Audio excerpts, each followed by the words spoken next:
करते हिमाचल के यहाँ पहुंचे, क्योंकि नारद जी जान गए कि जगदम्बा अवतरित हो चुकी। तो चलो कम से कम जगदम्बा का दर्शन कर लें। नारद जी पहुंचे सती को दूसरे रूप में देखने कि अब उनका रूप कैसा है। आए, मन ही मन प्रणाम किए। हिमाचल ने नारद जी को बैठाया, महाराज बैठे, मेरी कन्या का थोड़ा हस्तरेखा देख दो, क्योंकि आप तो त्रिकालदर्शी हो और सभी बातों को जानते हो, तो आप मेरी कन्या में क्या गुण है, क्या दोष है, क्या लक्षण है, क्या कुलक्षण है, इसका विचार करके बताओ कि देवर्षि नारद जी बोले ठीक है बुलाओ। नारद जी तो मन ही मन प्रसन्न हो रहे हैं कि चलो कम से कम इसी बहाने जगदम्बा के दर्शन तो हो रहे हैं। बुलाया, हिमाचल ने अपनी बेटी को लाया, उमा। उमा को देखकर नारद जी ने मन से प्रणाम किया। हाथ जोड़कर प्रणाम करना उचित नहीं, मन से प्रणाम। और हस्तरेखा देखने नारद जी कहते हैं शिव महापुराण में, मैना पूछी महाराज कैसी है मेरी बेटी? तो नारद जी कहते मैना ते ऐसा तनय सुधान सोरिव वर्धिता आद्या कला शैलरा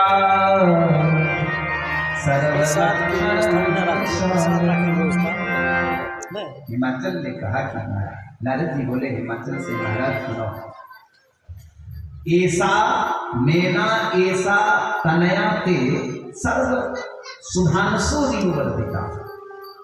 हे मैना, हे हिमाचल, आपकी जो ये पुत्री है ना, ये सुधांशो वर्धिता, ये चंद्रमा की कला की तरह दिन दिन बढ़ने वाली सुधांशो वर्धिता। और आद्या कला शैलराज, हिमाचल से कहते हैं नारद जी कि हे राजन, ये साधारण कन्या नहीं है आपकी बेटी, ये आद्या कला है।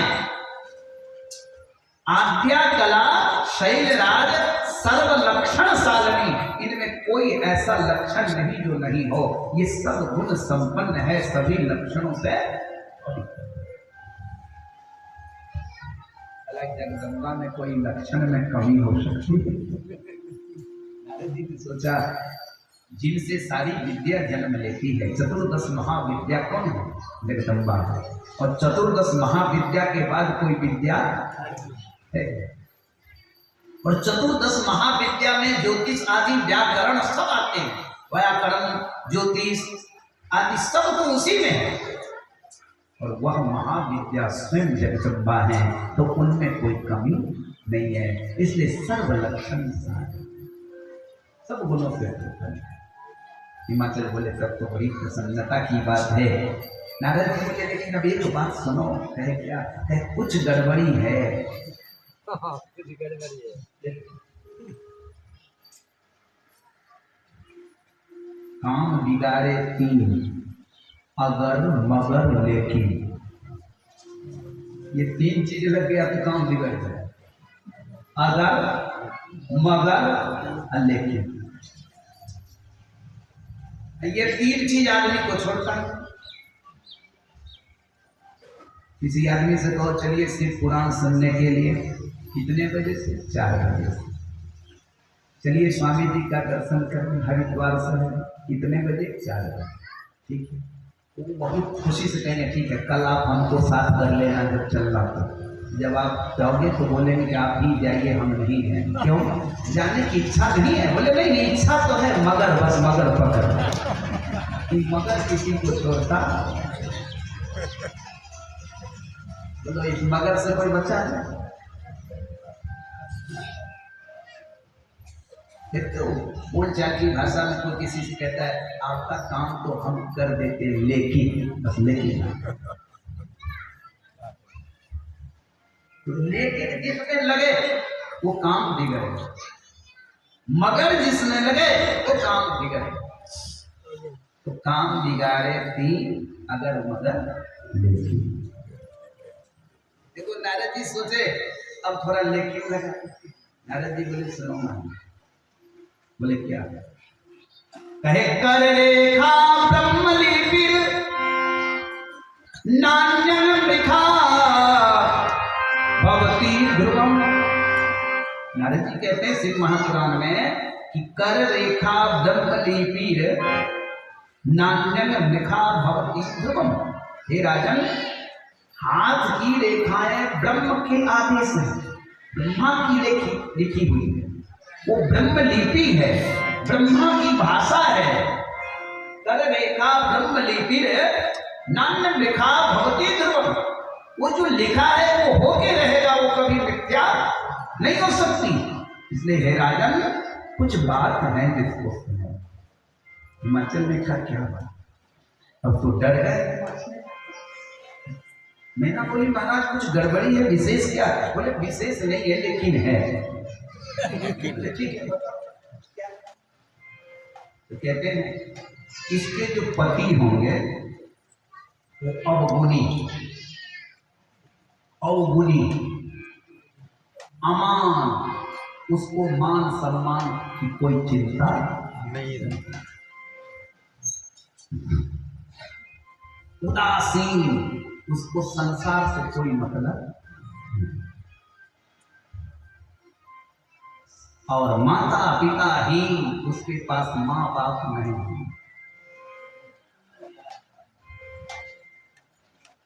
मैंने बोली चलो महाराज ये तो ठीक हुआ, सास ससुर नहीं रहेंगे तो अपना पति की सेवा करेंगे, मैं सास ससुर से रोज झगड़ा होता। तो पहले समय में बेटी की विदाई होती थी तो माँ समझाती थी कि पति की सेवा करना, सास की सेवा करना, ससुर की सेवा करना है, किसी से लड़ना नहीं, झगड़ना नहीं। बेटी तुम यहाँ से जा रही हो, आज तुम्हारी डोली हम विदा करते हैं, हम ये सुने कि तुम्हारी अर्थी वहां से उठी तो बड़ी खुशी होगी। मतलब डोली जा रही है और अर्थी ही निकलनी चाहिए, फिर उस घर से तुम रिश्ता तोड़ना नहीं, सबकी सेवा करना। आजकल लोग क्या सिखाते हैं? पहले कहते हैं डरना नहीं ना, सास ससुर अगर कुछ बोले तो एक कॉल करना, केवल फोन कर देना, फिर तो हम समझ लें।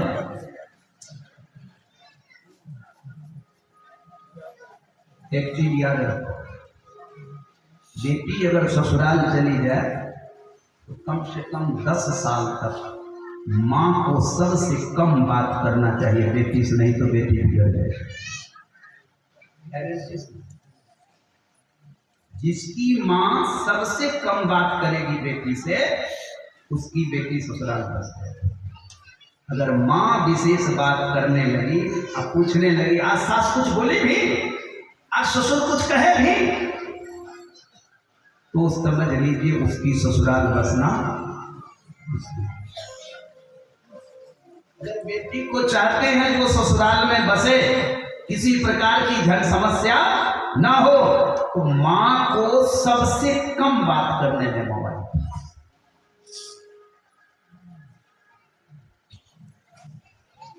आज के दौर को देख के कह रहा हूं, आज की परिस्थितियां ऐसी ही हैं, इसीलिए सबसे कम बात करना और सबसे कम बात करें। उसको ये महसूस होने दें कि वो जहां गई और उसका घर कोई, वो जहां गई उसका माँ बाप वहीं है, वो जहां गई उसका परिवार, उसका धन, उसके लिए, उसको अब उसी के लिए सोचना है, हमारे लिए नहीं। ये बात उसके जहन में, मन मस्तिष्क में बैठने दे। अगर बैठ गया तब कुछ बात भी करेंगे तो कोई फर्क नहीं पड़ेगा। जब तक ये बात उसके जहन में बैठे नहीं, तब तक बात करना होगा। तो आज की परिस्थिति में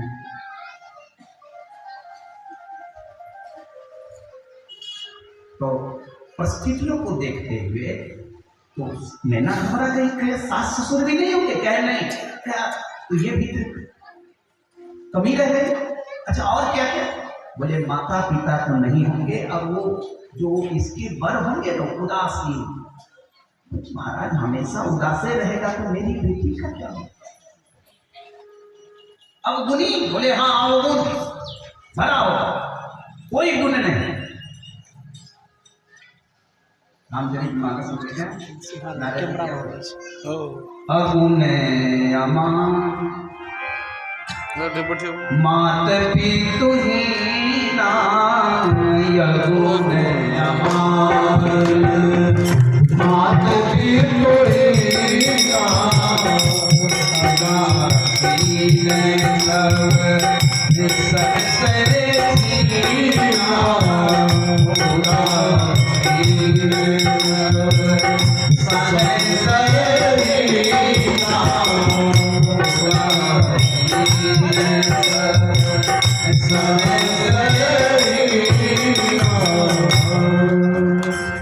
बोले उदासीन, संशय रहित, संसार से कोई प्रयोजन नहीं, ऐसे इसके बर ये अवगुण है। हिमाचल ने कहा महाराज इसको मिटाने का तो कोई उपाय, कुछ तो उपाय होगा जिससे ये ग्रह कर सकता है। नारद जी बोले एक उपाय है। बोले क्या? तुम्हारी